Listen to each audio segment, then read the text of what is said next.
Hi, today we're continuing our discussions on primordial figures, particularly among the divine feminine. And so I'm going to read a passage from Genesis that's all about Eve. And today we're going to be exploring the themes of the fall, what it is to fall from grace, how is that happening today in individual and collective ways, and what do we gain from it. So here we go. From the second chapter of Genesis, we have this account. This is the account of the heavens and the earth when they were created, when the Lord God made the earth and the heavens. Now, no shrub had yet appeared on earth, and no plant had yet sprung up, for the Lord God had not sent rain upon the earth, and there was no one to work the fields. But streams came up from the ground and watered the whole surface of the earth. And then the Lord God formed a man from the dust of the ground, and breathed into his nostrils the breath of life, and the man became a living being. Now the Lord God planted a garden in the east in Eden, and there he put the man he had formed. The Lord God made all kinds of trees grow out of the ground, trees that were pleasing to the eye, and made all kinds of fruit and good for food. In the middle of the garden were the tree of life and the tree of the knowledge of good and evil. A river watering the garden flowed from Eden. From there it was separated into 4 headwaters. The name of the first is the Pishon. It winds through the entire land of Havilah, where there is gold. The gold of that land is good. Aromatic resin and onyx are also there. The name of the second river is the Gihon. It winds through the entire land of Cush.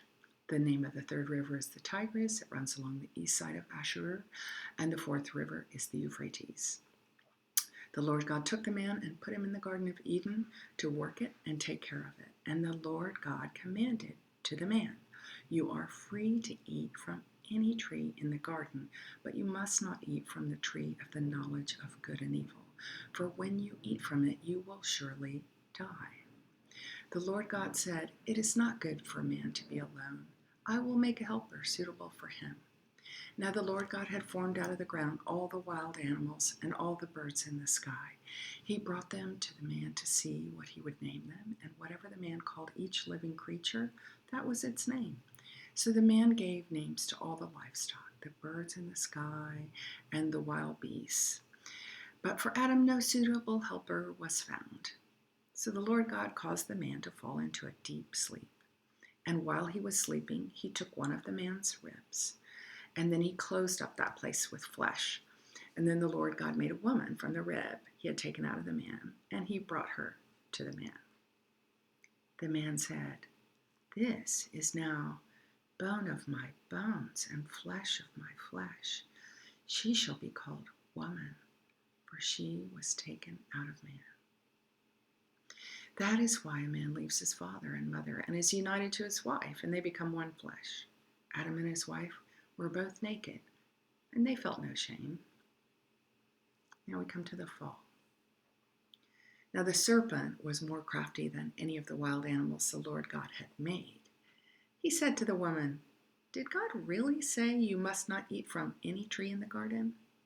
The woman said to the serpent, "We may eat fruit from the trees in the garden, but God did say you must not eat from the tree that is in the middle of the garden, and you must not touch it, or you will die." "You will certainly not die," the serpent said to the woman, "for God knows that when you eat from it, your eyes will be opened, and you will be like God, knowing good and evil." When the woman saw that the fruit of the tree was good for food, pleasing to the eye, and also desirable for gaining wisdom, she took some and ate it. She also gave some to her husband, and he was with her, and they ate it. When the eyes of both of them were opened and they realized they were naked, they sewed fig leaves together and made coverings for themselves. Then the man and his wife heard the sound of the Lord God as he was walking in the garden in the cool of the day, and they hid from the Lord God among the trees of the garden. But the Lord God called to the man, "Where are you?" He answered, I heard you in the garden and I was afraid because I was naked, so I hid. And he said, who told you that you were naked? Have you eaten from the tree that I commanded you not to eat from?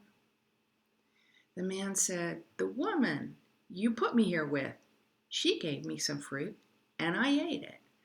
The man said, the woman you put me here with, she gave me some fruit from the tree and I ate it. Then the Lord God said to the woman, what is this you have done? The woman said, the serpent deceived me and I ate it. So the Lord God said to the serpent, because you have done this, cursed are you above all livestock and all wild animals. You will crawl on your belly and you will eat dust all the days of your life. And I will put enmity between you and the woman, and between you and her offspring and hers. And he will crush your head and you will strike his heel. And to the woman he said, I will make your pains in childbearing very severe. With painful labor you will give birth to children. Your desire will be for your husband, and he will rule over you. To Adam he said, because you listened to your wife and ate fruit from the tree about which I commanded you, you must not eat from it. Cursed is the ground because of you. Through painful toil you will eat food from it all the days of your life, and it will produce thorns and thistles for you. And you will eat the plants of the field. By the sweat of your brow you will eat your food, until you return to the ground, since from it you were taken. For dust you are, and to dust you will return. Adam named his wife Eve, because she would become the mother of all the living. The Lord God made garments of skin for Adam and his wife and clothed them. And the Lord God said, the man has now become like one of us, knowing good and evil. He must not be allowed to reach out his hand and take also from the tree of life and eat and live forever. So the Lord God banished him from the Garden of Eden to work the ground from which he had been taken. After he drove the man out, he placed on the east side of the Garden of Eden cherubim and a flaming sword, flashing back and forth to guard the way to the tree of life. So ends the reading on the fall and the nature of the creations and miscreations of Adam and Eve. And of course, embedded in this myth are so many potent moments of if-then or consequences, unknown before and known afterwards, that have set us up for millennia of women living in shame and suffering in childbirth, and men and women struggling with poverty and how to create a prosperous life, etc., etc. And in our modern culture, we flirt with our proximity to this fall and this kind of existential survival question, and how we order our lives from that. And so in today's discussion, we're going to be talking about the nature of this potent story and how it affects our relationships today.